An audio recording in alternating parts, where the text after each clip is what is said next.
Hi friends, crochet therapy 3 YouTube ಚಾನಲ್ಗೆ ಸ್ವಾಗತ. ಇವತ್ತು ಕ್ರೋಶೆಟ್ನಲ್ಲಿ ಸ್ಟಾರ್ ಹೇಗೆ ಮಾಡೋದು ಅಂತ ನೋಡೋಣ ಬನ್ನಿ. ಈ ಕ್ರೋಶೆಟ್ ಸ್ಟಾರ್ ಮಾಡೋದಕ್ಕೆ ಬೇಕಾಗುವ ಸಾಮಗ್ರಿಗಳು ಯಾನ್. ನಾನಿಲ್ಲಿ 3mm ಹುಕ್ಕನ್ನು ಯೂಸ್ ಮಾಡ್ತಾಯಿದ್ದೀನಿ ಮತ್ತು 0.5mm ಕ್ರೋಶ ಹುಕ್ಕನ್ನ ಲೂಸ್ ಥ್ರೆಡ್ನ ಹೈಡ್ ಮಾಡೋದಕ್ಕೆ ಯೂಸ್ ಮಾಡ್ತಾಯಿದ್ದೀನಿ. ನೀವು ಬೇಕಿದ್ರೆ ನೀಡಲ್ನ ಬೇಕಾದರೂ ಯೂಸ್ ಮಾಡ್ಬೋದು. ನೆಕ್ಸ್ಟ್ ಟ್ರಿಮ್ಮರ್ ಇಲ್ಲಾಂದರೆ ಸೀಸರ್. ಬನ್ನಿ ಹೇಗೆ ಮಾಡೋದು ಅಂತ ನೋಡೋಣ. ಮೊದಲಿಗೆ ಮ್ಯಾಜಿಕ್ ರಿಂಗ್ ಹಾಕೋಬೇಕಾಗುತ್ತೆ.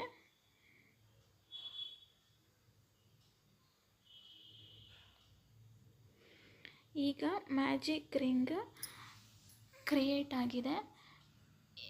ಇವಾಗ ನೀವು 3 ಚೈನನ್ನು ಹಾಕೋಬೇಕಾಗತ್ತೆ.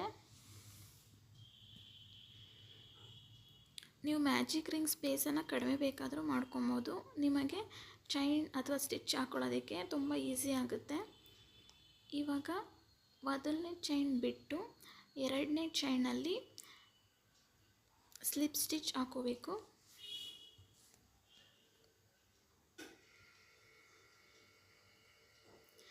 ನೆಕ್ಸ್ಟ್ ಮೂರನೇ ಚೈನಲ್ಲಿ ಹಾಫ್ ಡಬಲ್ ಕ್ರೋಶೆ ಹಾಕೊಬೇಕು.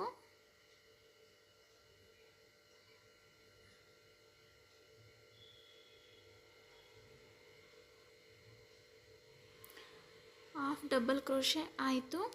ಇವಾಗ ಮ್ಯಾಜಿಕ್ ರಿಂಗಲ್ಲಿ ಒಂದನ್ನು ಸ್ಲಿಪ್ ಸ್ಟಿಚ್ ಹಾಕಿ ಈ ರೌಂಡನ್ನ ಕಂಪ್ಲೀಟ್ ಮಾಡಬೇಕು. ಅಂದರೆ ಈ ರೌಂಡ್ ಅಂದರೆ ಸ್ಟಾರ್ನ ಮೊದಲನೇ ಹಂತನ ಕ್ಲೋಸ್ ಮಾಡ್ಬೋದು. ಸೊ ಇದೇ ಥರ ಸೇಮ್ ರಿಪೀಟ್ ನೀವು 4 ಸಲ ಹೀಗೆ ಮಾಡಬೇಕಾಗತ್ತೆ.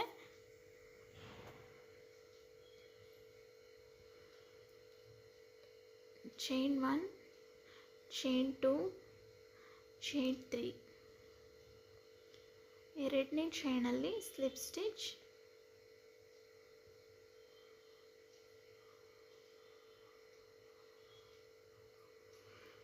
ಮೂರನೇ ಚೈನಲ್ಲಿ half double crochet.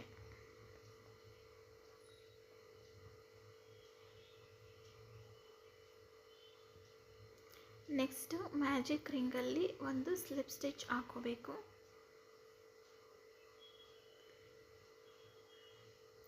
Next again 3 chain, 1, 2, 3. ಎರಡನೇ ಚೈನಲ್ಲಿ ಸ್ಲಿಪ್ ಸ್ಟಿಚ್,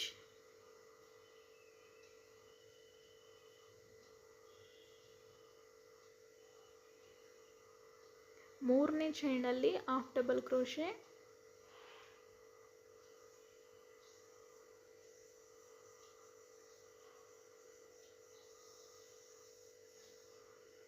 ಮ್ಯಾಜಿಕ್ ರಿಂಗಲ್ಲಿ ಒಂದು ಸ್ಲಿಪ್ ಸ್ಟಿಚ್ ಹಾಕೋಬೇಕು.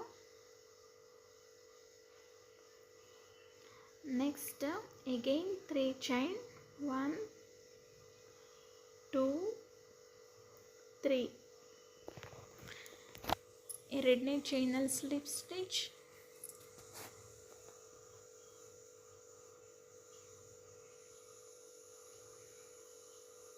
ಮೂರನೇ ಚೈನಲ್ಲಿ half double crochet.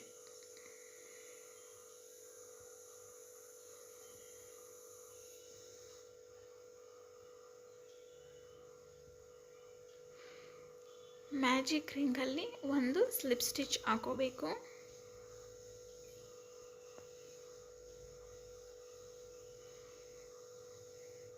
Four time complete ಆಗಿದೆ. ಇವಾಗ ಲಾಸ್ಟ್ ಟೈಮ್ ಸೇಮ್ 3 ಚೈನ್,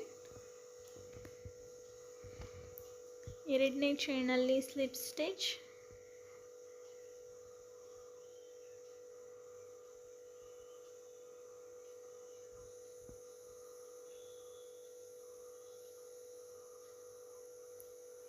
ಮೂರನೇ ಚೈನಲ್ಲಿ ಒಂದು ಹಾಫ್ ಡಬಲ್ ಕ್ರೋಶೆ ಹಾಕೋಬೇಕು.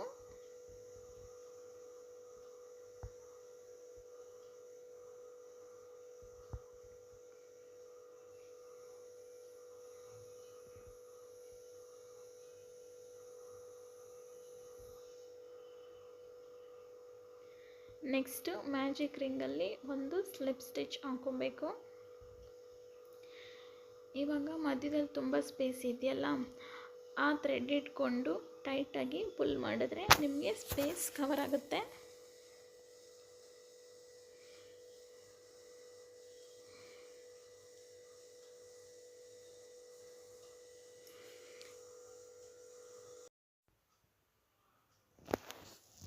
ಈಗ ಸ್ವಲ್ಪ ಥ್ರೆಡ್ ಬಿಟ್ಬಿಟ್ಟು ಯಾನ ಕಟ್ ಮಾಡ್ಕೊಬೋದು.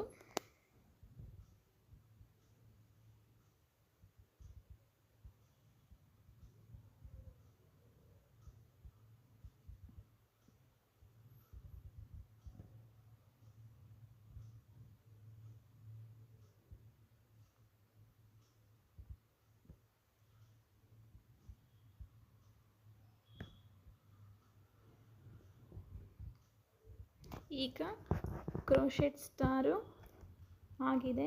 ಇವಾಗ ರಿಮೈನಿಂಗ್ ಏನು ಉಳಿದಿರೋದು ಅಂದರೆ ಈ 2 ಲೂಸ್ ಥ್ರೆಡ್ನ ನಾವು ಹೈಡ್ ಮಾಡಬೇಕಾಗುತ್ತೆ. ಲೂಸ್ ಥ್ರೆಡ್ ಯಾವಾಗಲೂ ಬ್ಯಾಕ್ ಸೈಡಿಂದ ಹೈಡ್ ಮಾಡಬೇಕು.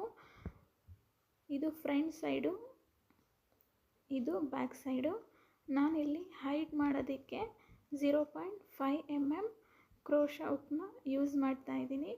ನೀವು ನೀಡಲ್ ಆದರೂ ಯೂಸ್ ಮಾಡ್ಬೋದು.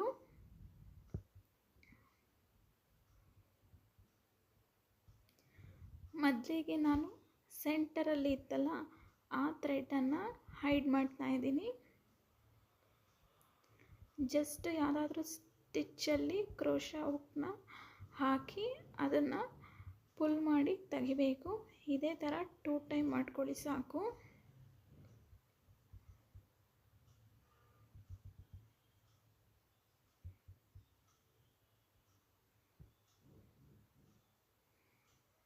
ಸೊ ಇದು ಇವಾಗ ಆಗಿದೆ. ನೆಕ್ಸ್ಟ್ ರಿಮೈನಿಂಗ್ ಥ್ರೆಡ್ ಏನಿರುತ್ತೋ ಅದನ್ನು ಕಟ್ ಮಾಡ್ಕೊಳ್ಬೋದು. ನೆಕ್ಸ್ಟು ಇನ್ನೊಂದಿದೆ, ಅದು ನಾವು ಲಾಸ್ಟ್ ಕ್ರೋಶಾ ಸ್ಟಾರ್ ಎಂಡ್ ಮಾಡಬೇಕಾದ್ರೆ ಇದು ಮಾಡಿದ್ವಲ್ಲ ಆ ಥ್ರೆಡ್ನ ಹೈಟ್ ಮಾಡಬೇಕು. ಸೇಮ್ ಅದರ ಆಪೋಸಿಟ್ ಸ್ಟಾರ್ ಭಾಗದಲ್ಲಿ ತಗೊಂಡು ಅದನ್ನು ಪುಲ್ ಮಾಡಿ ಈ ಕಡೆ ತಗೊಂಡ್ರೆ ಆಗುತ್ತೆ. ನೆಕ್ಸ್ಟು ಕಟ್ ಮಾಡ್ಕೊಬೇಕು ರಿಮೈನಿಂಗ್ ಥ್ರೆಡ್ನ. ಈಗ ಕ್ರೋಶಾ ಸ್ಟಾರು ರೆಡಿ ಆಗಿದೆ.